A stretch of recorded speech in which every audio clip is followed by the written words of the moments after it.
it's Dempsey, bro. Dempsey roll. And then the Dempsey roll, anti Dempsey roll, apali. Anyway, anti. Apali. Yes. So, you watch the new anime, bro? What is it? Attack on Titan, new episode? Yeah, I did. I watched already. Yeah? It's kind of sad. So. Why is it sad, bro? I don't know, man. It's sad. That might be the last episode we see Eren smiling. Like, literally, Probably might be, yes, possible. Yes. Well, if in the manga, no spoiler, maybe there was a few more chapters where he smiles. Maybe. Yes. I think there is a chapter where he smiles a lot. Not in a bad way. I mean like a genuine smile. What is a less genuine smile than? Because you know when he's angry and sad, he will laugh. Is it? Yeah. When he's gonna die or some shit, he will laugh. This is how you know someone has dedicated a lot of time into reading the details of Yes. Attack on Titan. Yes. So I see you're wearing a Bayern Munich shirt. Yeah, I am. So what season is that from, bro? I don't remember, like a while back, 2 seasons ago. But this is actually from Germany. Oh shit! Alright, that's good. From Germany. You bought it from the German shop? Yeah, the official store. Official store. Alright. It was given to me as a gift. Nice. Yeah, my mom went to Germany, and she went to Munich. And in Munich there was the Bayern Munich official store, and she got me this jersey. Okay, that's good. Hey, Bayern Munich just bought someone, right? Yeah, Bayern Munich just bought Upamecano. Officially, like pen on paper, right? All in. Just waiting for the next. Just the announcements. Just the announcement. Contract details, but I think it's done. And that's a pretty big coup for Bayern, I think. So Upamecano still has a season to finish at Leipzig, and he just played a game a few days ago. Yeah, he did. Yeah. It was in the Champions League, and actually there was about like 4 games already. The Champions League round of 16 just came back. Yeah. And you know, there was a lot of questions about when this was going to happen and what stadiums is going to take place, because a lot of teams had to play in different stadiums. Yeah, apparently his team Leipzig had an issue with playing in Germany or something. Yeah, they couldn't play in their home state. And apparently if they have not found a venue, it would be forfeited 3-0 straight away for Liverpool. So they had to play, and they found a place, right? They made it to Budapest. Does this probably applies to Bayern Munich as well, right? It's in Germany itself. Yeah, it's a German law or something. Yeah. I think there is it's I think for this one it's the Champions League that's being overlooking all this. Okay, it's not the country. Venue changes. Okay. I think what's happened is they've gone and they've told the correct bodies. I mean, like maybe the law of the countries is the German Football League, and then UEFA had to step in. Yeah. Something like that. Yeah. I think what's happened is the cases have gone in quite severe, and a lot of things had to be rearranged. So that's why they played in Budapest. Yeah, you're right. If they hadn't found a venue, they might have had to forfeit.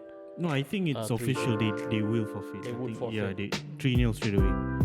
So it's not even like a 1-0 deficit. It's gonna be 3 straight away. Yeah. So yeah, and then the next game is in Anfield. Yeah. They ended up playing that game. The final score was 2-0 to Liverpool. It was a big relief. It's a first win for Liverpool after like losing 3 consecutive defeats. 3 consecutive defeats in all competitions. And Mane finally scored. Right. Yep. And obviously Salah is on form right now. He scored as well. I think I was telling this game kind of went the way that I thought it was not going to go, because I didn't see Leipzig making that many mistakes. And guess who made most of the mistakes in that game? It was Upamecano, actually. Yeah, apparently he was like, obviously he was already signed before the game was played. Right. I mean, it was official already. And apparently in Twitter, and a lot of United fans are saying like, thank God they did not buy Upamecano directly because of this match. Wait, first of all, United fans have no right to say that, because they lost to Leipzig. Yeah. If memory serves me correct, didn't they get knocked out by Leipzig? And their captain is Maguire.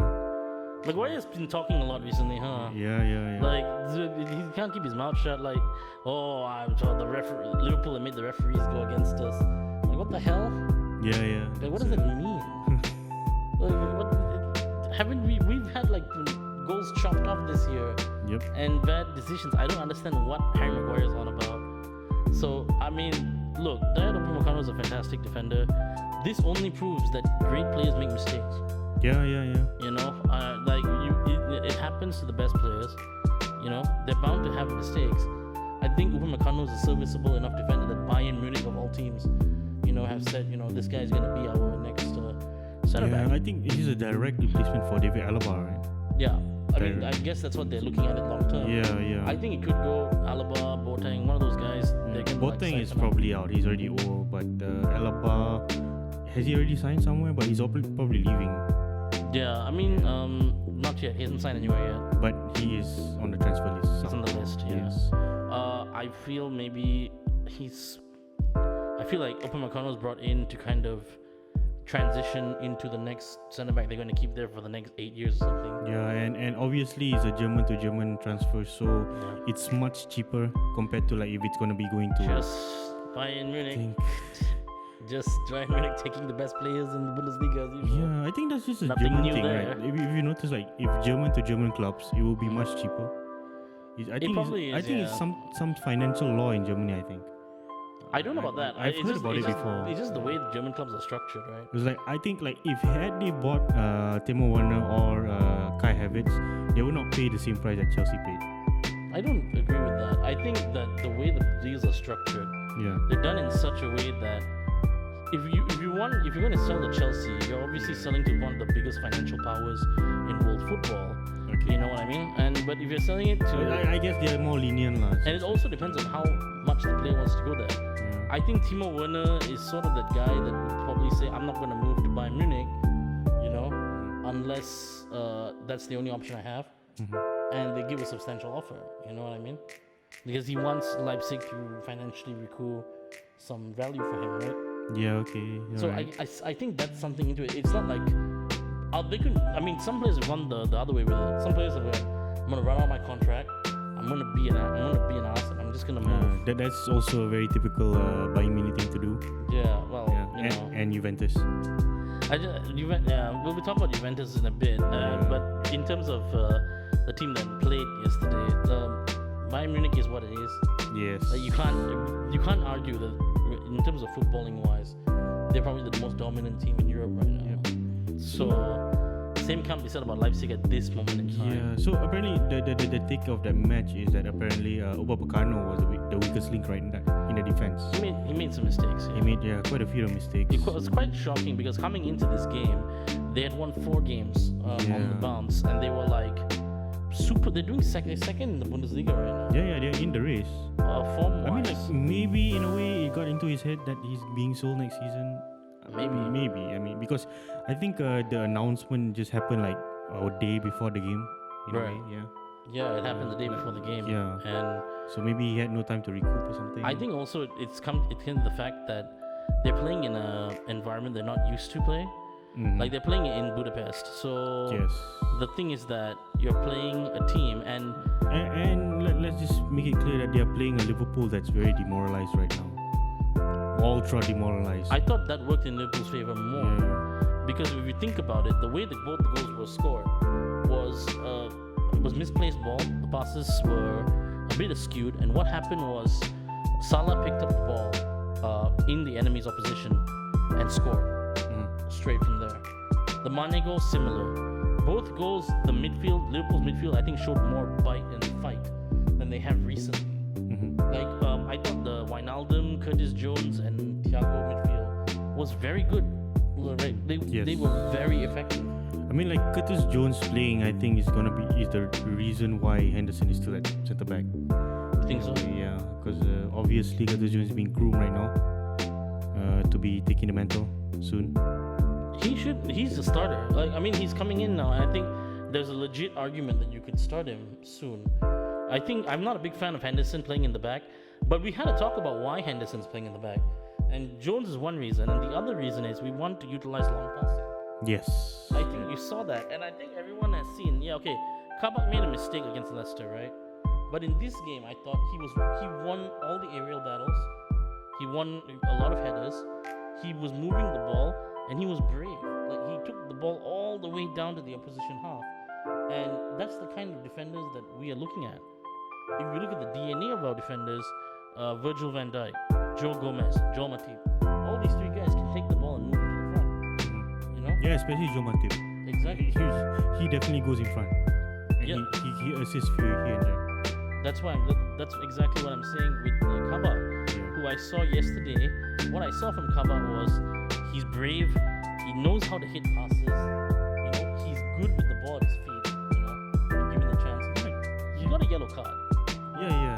But in a way, it's kind of like Gini and Kabak. I mean, sorry, was it Matip and Kabak came from the Bundesliga? I think it's just Both from Schalke, yeah. I think Bundesliga is that kind of DNA.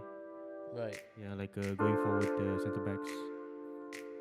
Obviously, Kabak is a more physical person, so it probably works in his favor. But then Matip is more agile. So this is the first leg. It's 2 away goals, right? Yeah. And I think that one thing that's interesting that I see here is a lot of it's going to be on the second leg At Anfield. at Anfield. With fans. Is it going to be with fans? I think so. I think maybe there's a cap.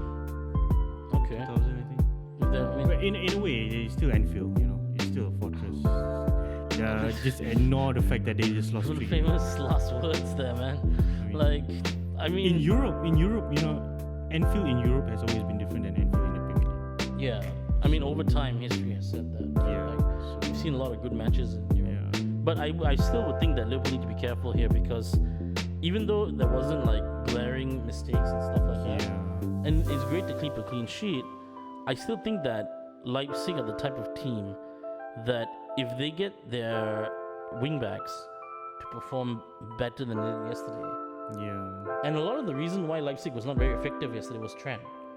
Trent Alexander-Arnold really negated a lot of that they did, but I feel like going into the next leg, I mean, Trent has always been a better offense guy than the defense. he is. He's way better at offense. So than Leipzig is probably gonna make sure he doesn't attack.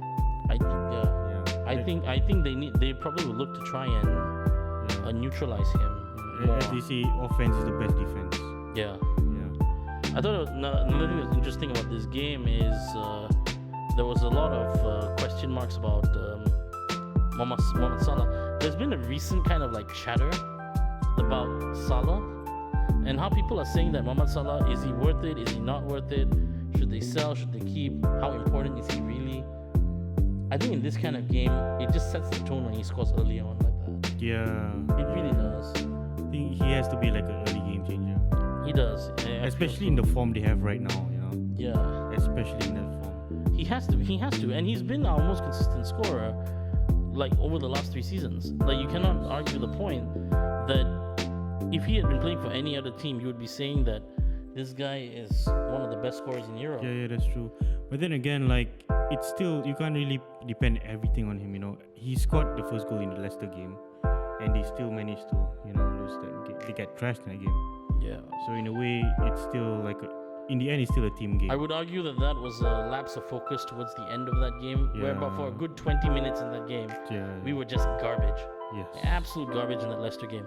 It's the polar opposite of this, because in the first half I thought we were really good. In the second half we just pressured them so much that they finally gave up the ball and they made 2 consecutive mistakes. Yep. So it's like the reverse.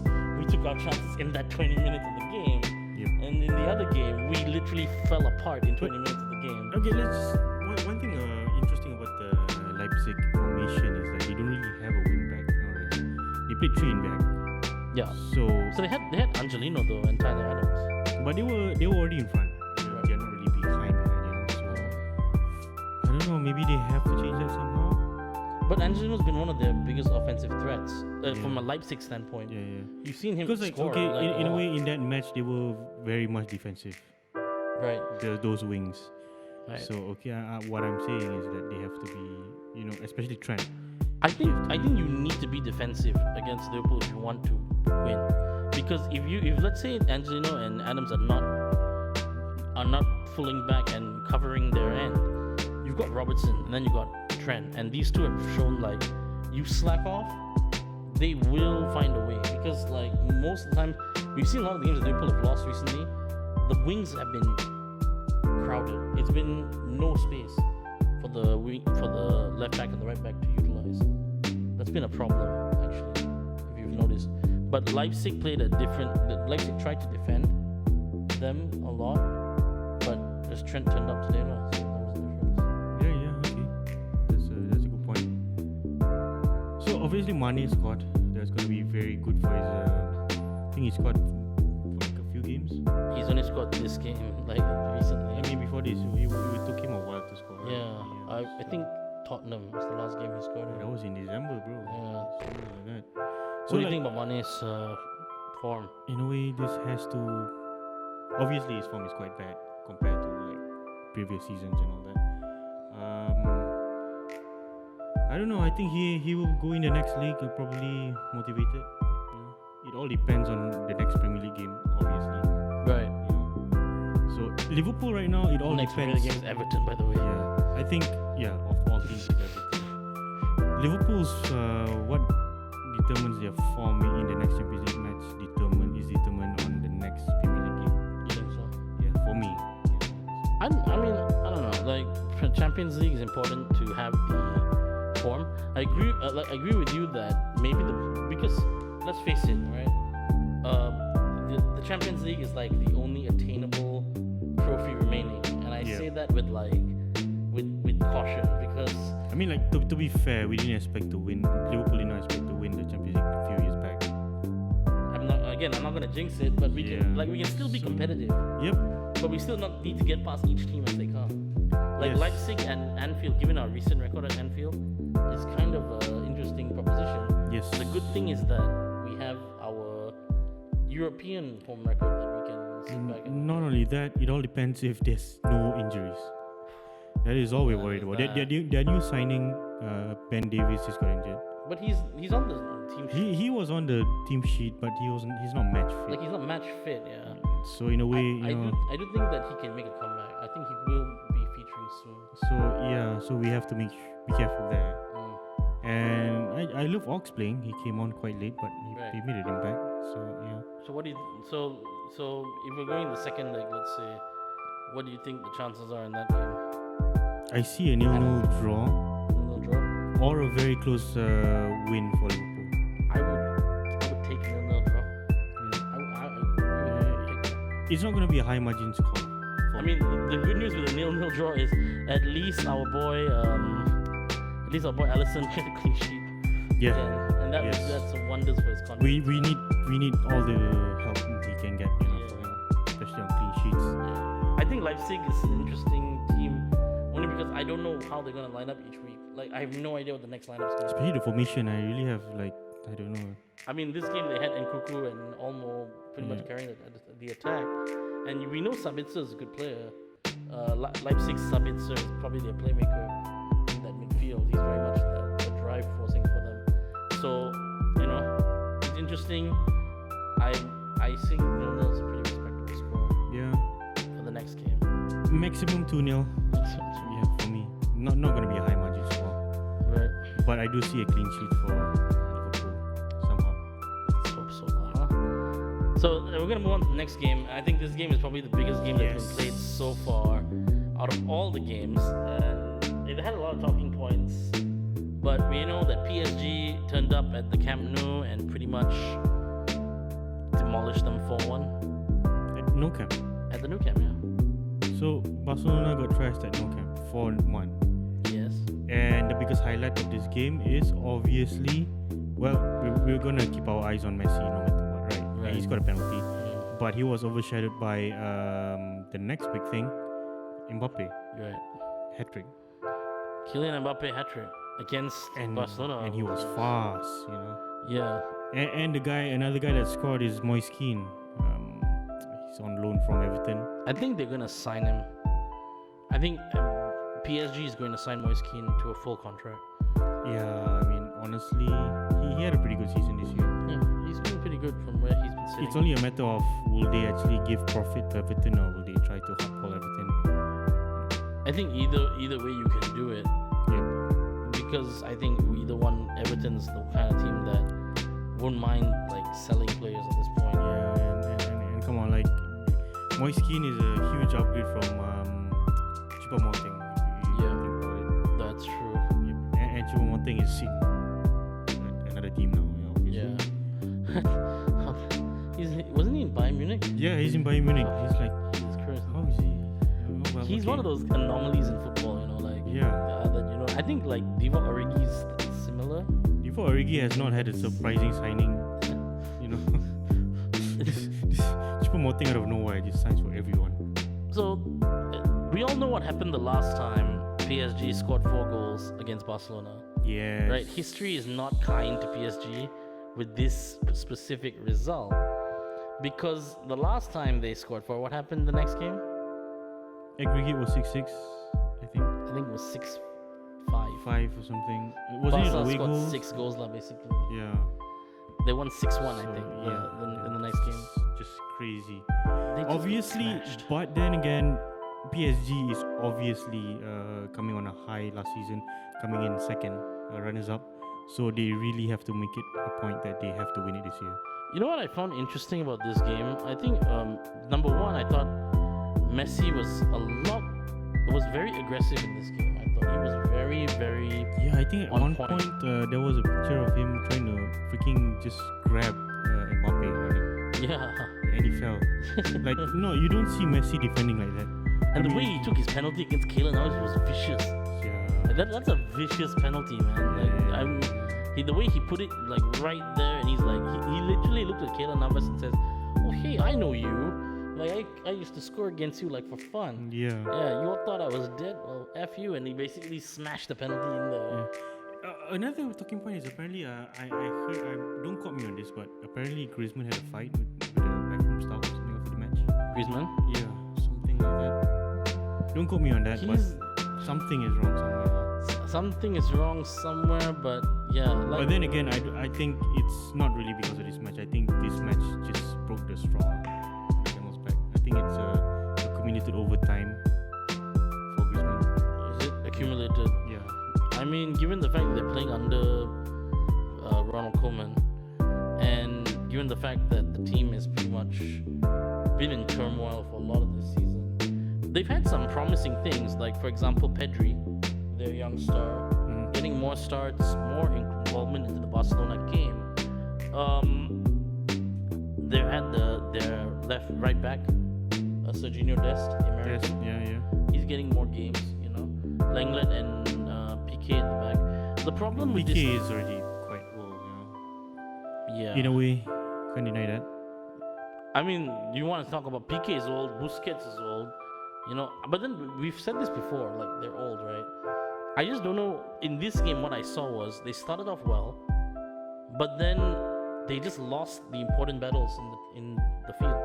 Like the midfielders were just not matching with the midfield three of Pedri, Busquets, and De Jong. Couldn't match the industry of Verratti, Paredes, and Koy. Did you see Koy? That's the thing about PSG, right? If you look at the squad, Don't forget, this is Pochettino's first foray with this team into the Champions League. yeah. I mean, like, if you look at the squad in PSG, right, all those players, Verratti, Mbappe, just Kazawa and all that, these people can play in Real Madrid or Barcelona, no doubts. Right. It's just that because they're playing in a French league, people will write them off. Icardi has always been quality. Mauro Icardi, yeah. And which is really interesting because towards in the game that they were playing, I saw Icardi getting into a lot of good positions. Yeah. But like at one point, like the midfield of PSG was just overrunning Barcelona. Verratti was getting into attacking positions. That goal that Mbappe scored was because of a touch that played into Mbappe, and that's how he scored. No need to say, the last goal that they scored was a counter, just flat out outrunning Barca Yeah, and just finishing them off. Like, Mbappe is just crazy. This has to be like he has to prove a point to win the Champions League this season, and also like in a way he wants to tell other clubs, come and get me. yeah, Because after the match, after his man of the match winning performance, There's a lot of talk about his transfers. Is it? Yeah. I mean, you don't think about it in this sense because Mbappe is a hot property. He's already a hot property, but directly because of this match. And fun fact. It's not every day that someone scores a hat trick against Barcelona. And very fun fact. Just a very fun fact. After the match, you know who was a special guest in the match? Who? Khabib. Oh damn! Okay. So Mbappe found out that Khabib is a special guest. Mbappe just went to him and he said, "I scored against a team that you don't like, Hala Madrid." He signed his shirt. He gave it to Khabib. He signed the Madrid shirt and gave it to Madrid. I mean, give it to Khabib. No, that's bad news. Yeah. Sounds like Mbappe is trying to get to Madrid. Yeah. It sounds like it. I mean, he didn't say Hala. I mean, he said, "I scored against a team you don't like." I mean, you don't bring that up, right? And I mean, I think that's pretty clear. I find it cool that Khabib can actually turn up and watch Barcelona, like Barcelona versus PSG, and like make that connection with Mbappe. I think that's pretty cool. Yeah, I mean, like, yeah. You gotta give it to PSG and how they played this game. Mbappe was very much the driving force behind it, but I thought that it was their midfield and their wingers. There's not their wingers, but their wing backs. Their white players. Yeah, the white players that made a lot of difference. Kurzawa, I think. Yeah, Kurzawa was connecting with Mbappe quite a bit. He is.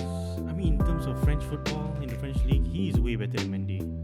You think so? Yeah. Benjamin Mendy. Yes. So I think it's about time that Kurzawa gets paid his dues. Obviously, last season he played a big role in PSG going to the finals. So I don't know. He did looked over in France. Yeah. He did. Yeah. And I thought that one point of the game which PSG I thought was a bit weak at last season was their right back, and I thought Florenzi played very well. Yes. When he was there. And I think the team is lined up. This is interesting also because PSG won 4-1 against Barcelona without Neymar. Yeah. Neymar did not play. And the front three was Mbappe, Icardi, and Keane. So I mean, that tells me a lot. I think that tells me a lot about how Pochettino wants his teams to play and how their midfield is set up. Their midfield looks like it's a midfield set up to win the ball. I mean, like a very good ball winner that PSG has is Goyani. Just a Goyani. Yeah, I mean, came from Everton. Right. Same like Moses Keane. I mean, he's 32 in this match, so but his experience has really just shown now. We kind of laugh. Experience and intelligence. Intelligence is a big part because, like, obviously, you're playing against Real Madrid. You know, you need to. If you don't have the skills, you need to like compensate with something else. Further along the game, they brought in Draxler and they brought in some other midfielders. But at the beginning of the game, and Herrera, yeah, right, they brought in these two guys. But at the beginning of the game, you could see what the aim was with this midfield. Paredes, Verratti, Goy win the ball back. Push the ball up to the front three guys. You know what? It does make sense why they signed Poch. You know, like Poch could literally be the next level for PSG in terms of attacking wise. Because like if he tries to emulate the Kane and Son, Kane, Son and Mora, Bergwijn, Christian Eriksen. If he tries to emulate that, I think it really suits PSG a lot. Yeah, you know. I think they could try that.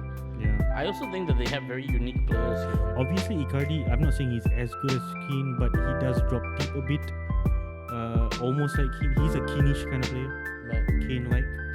So, okay, maybe. I to be honest, if you're going to be playing like that, I have no idea how Neymar fits into it. I mean, in my opinion, what made yesterday so different for PSG was the interplay between the midfield, the offense, and that's something that Pochettino's always tried to preach in Spurs.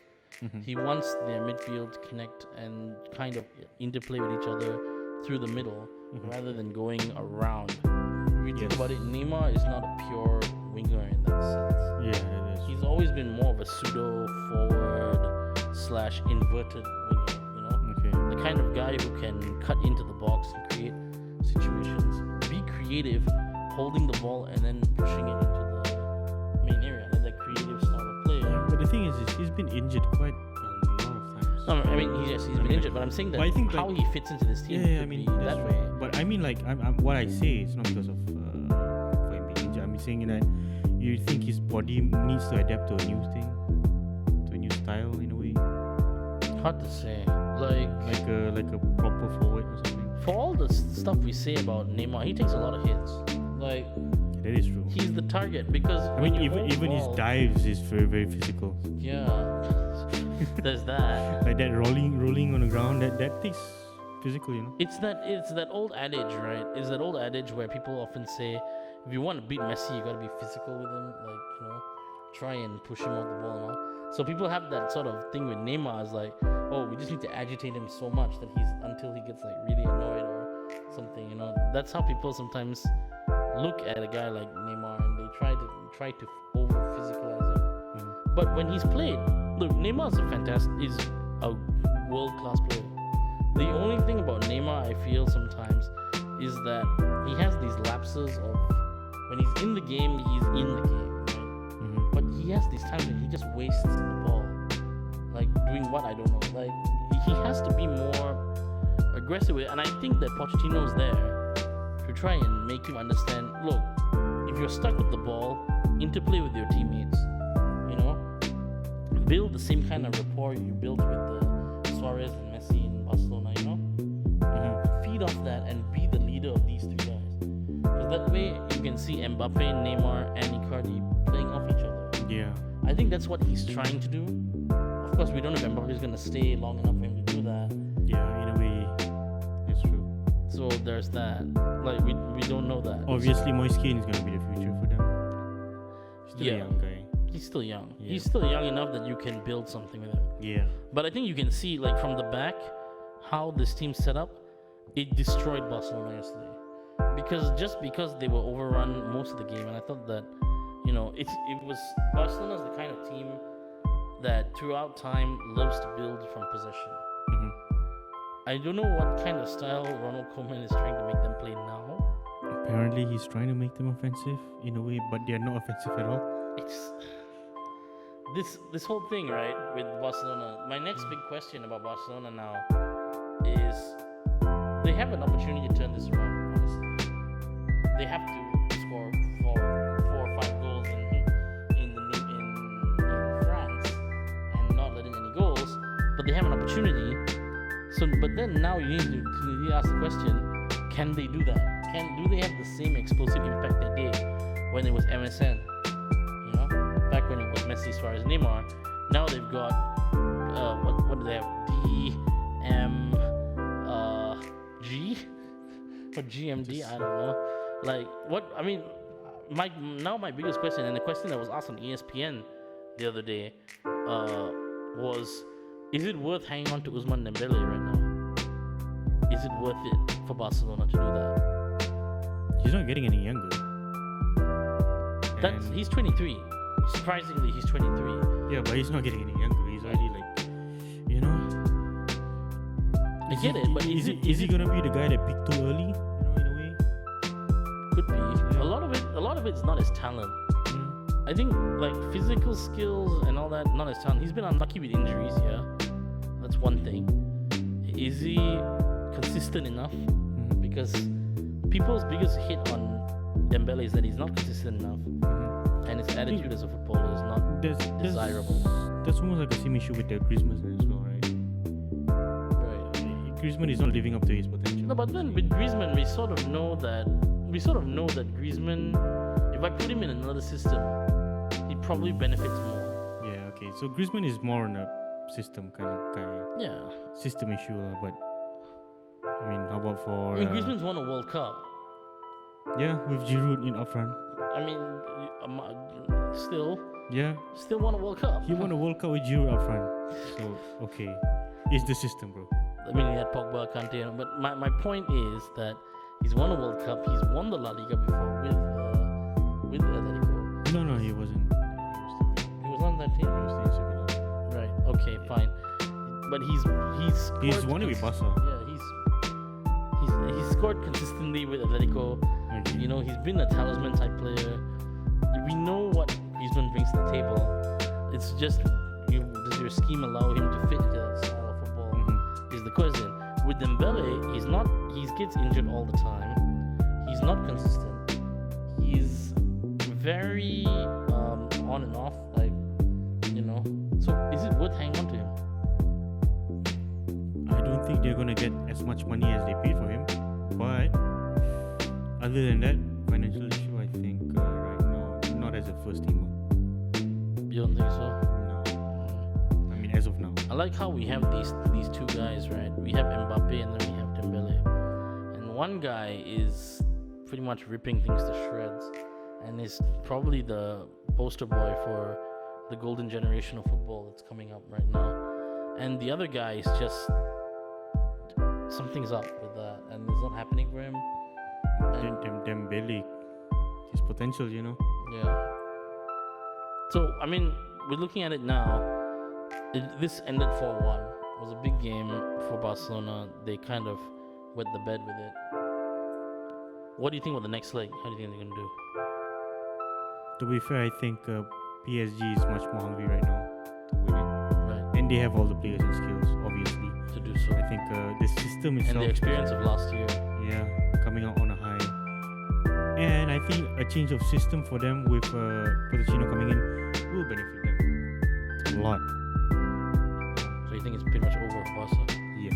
Because I think Barca, in a way, obviously they're in a political turmoil. Their president just resigned. You know, they're going to have to change the whole thing, whole system. Not just football-wise, but management as well. Yeah, from the boardroom to the downside. Yeah. And right now, we don't even know what Messi is thinking right now, you know. So yeah, we have no idea if Messi's gonna pull a tantrum and say he wants to leave again. We do not need that anymore, you know. So yeah. I think. So we'll see. I never even thought Barca was favourites this year at all. To be fair, You didn't think so? not after what happened in the summer. Not at all. I think that's fair. Yeah. There's too much politics and all that. So moving on to the next game that we have online here. Obviously, this team were favourites, but they got in a way upsetted yesterday. You know, Porto versus Juventus. Porto won. I still think Juve is going to overcome this. Yeah, I because think they're going to. the deficit is not that high. Yeah, it's and only 2-1. the thing about it is they got the away goal, so they can still come out in Italy and just demolish Porto or wherever they're playing. Depending Yeah. on their COVID situation. I did think how. Okay, we're gonna talk about Pirlo in a bit, our next topic. But I just wanted to talk about in this game specifically, the way it was. Morata didn't play because he wasn't feeling well. Juve was basically lining up with Rabiot and Bentancur in midfield, right, as their holding midfielders. But yeah, Weston McKennie. Yeah, I mean, he was. He's a legit guy, right, from America. He wasn't really like very. Like they took him out very quickly for Morata. And That's true. I think the problem was when you looked at this game and how it happened. Porto swarmed Rabiot and Bentancur because these were the two guys holding the ball and pushing the ball up. Now we all know that Pirlo's a midfielder in heart, so he wants to play a slow tempo build-up game. And surprisingly, it's a 4-4-2 for both teams. Yeah. So with Ronaldo in the front too. That's why. But Ronaldo's been playing there anyway recently, so Yeah. I think he's more or less heading towards that era where he's going to play as a striker now. Yeah. Because he can't play on the wings anymore. It's just not in his Especially with McKennie priming right now. Yeah. And ironically, Winston McKennie is a midfielder, like a central midfielder, but Winston McKennie's been quite good since he's joined Juve. Yeah, and he's only on loan, so I think they're gonna buy him. But I just thought like the early goal that they let in, that Porto scored in like the second minute, right? From Mehdi Taremi, you know? Yeah. Just sort of encompassed how this game went. Because Juve was just not keeping the ball well. They were very sluggish. They were not like fast and sharp with their passing. And I kind of feel like the Ronaldo Kulusevski strike partnership up front didn't work, you know? So overall, Juve struggled in this game.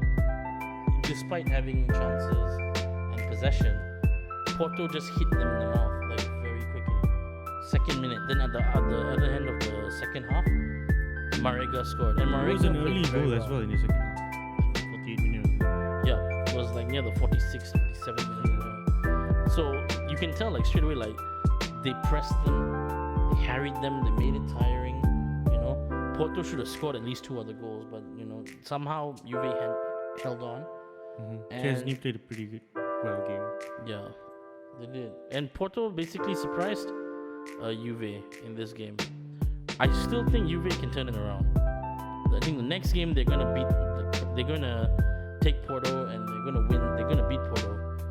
But do you see a world where Porto could just outlast Juventus? In a way, it's a 0-0 draw. I don't think so. They're not going to be scoring a lot in Juventus place.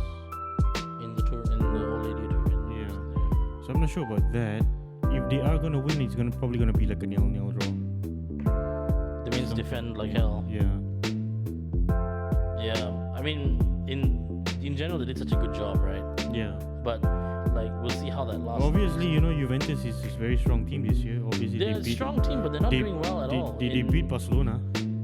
I mean, they beat Barcelona, man, but they've lost. They're fourth in the Serie A. They're not hitting those heights that they usually hit.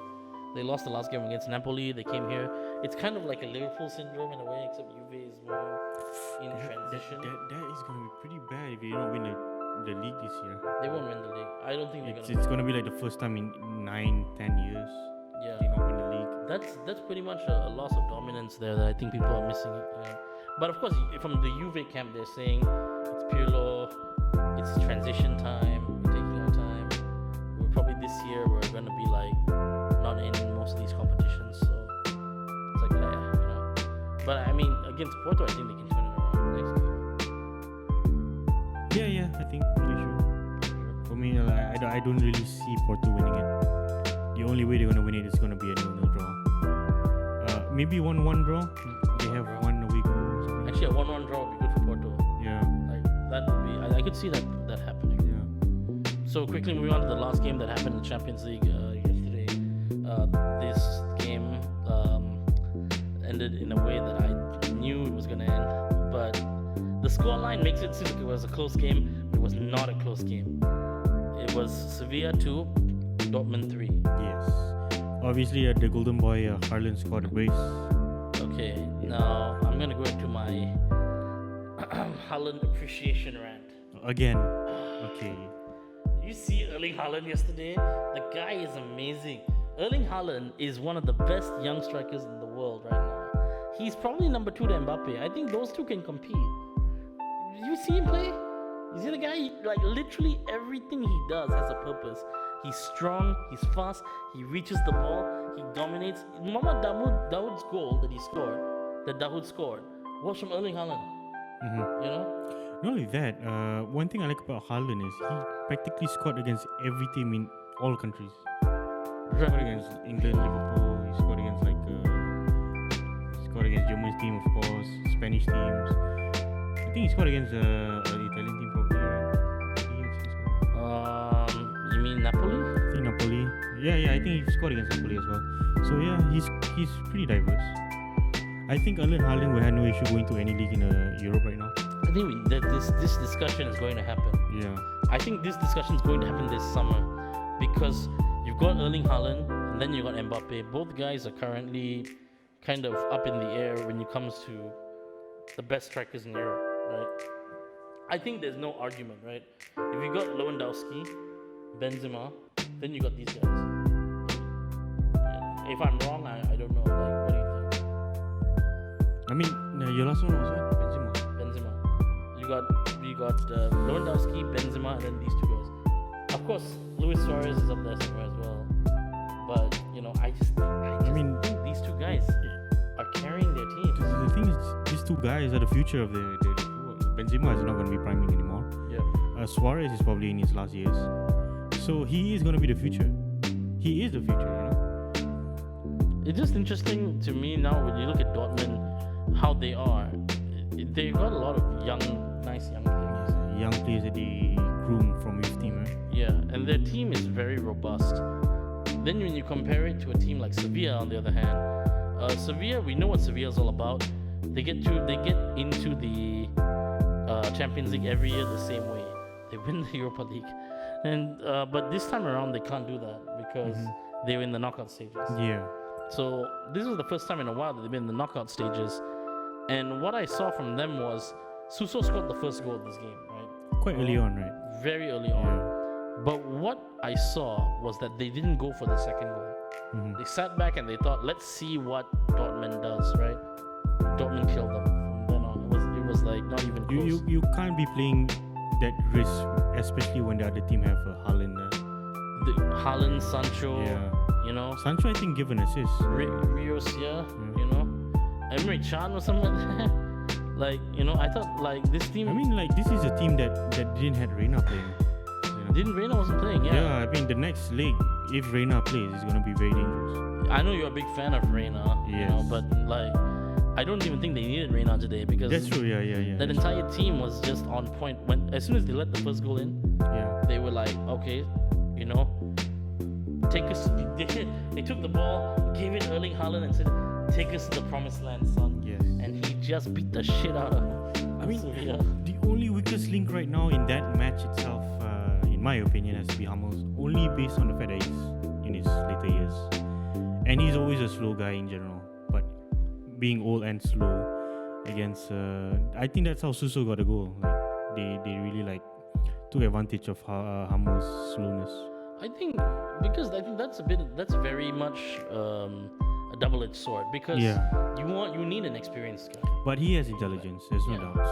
Like he's got experience, intelligence, all that stuff. Right? Especially, but you know, it kind of contrast, especially with a young fast guy as a Kanji in the Manuel Kanji. Yeah. So in a way, okay, yes, but it still does not change the fact that he is still the weak point right now. But there's no other centre back in Dortmund that can do what he does, man. As I've always said, offense is the best defense. All the goals that Dortmund scored was in the first half. Yeah.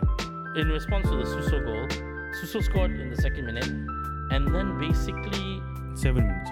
And then still basically early. And there was actually like a deflection or something. The keeper didn't he touched the ball, but it went to Suso. Yeah. So let's look here. Yeah. Or it was a deflection. Yes. Yeah, it was a deflection. So I just want to point out that they very much deflected off Hummels. But like I said, you know, the way that Dortmund responded afterwards was the thing that made it special, right? Yeah. Because if you think about it, it was a fantastic strike outside the box. They calmed down, hold the pace of the game. Haaland dropped in deep, you know, and I think that's another facet to Erling Haaland's game is that now he can drop in deep and help with the interplay, right? And from then on, it was pretty much Dortmund, you know. Then we saw Haaland's other goal interplay again. It was a counter. That was a really good counter. Exactly, it's pretty good. Yeah.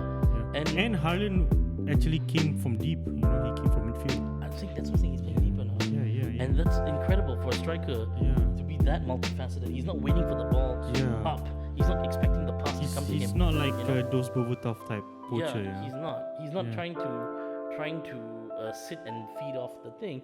He's making things happen. Yeah. And that makes him like probably the most complete forward in this generation.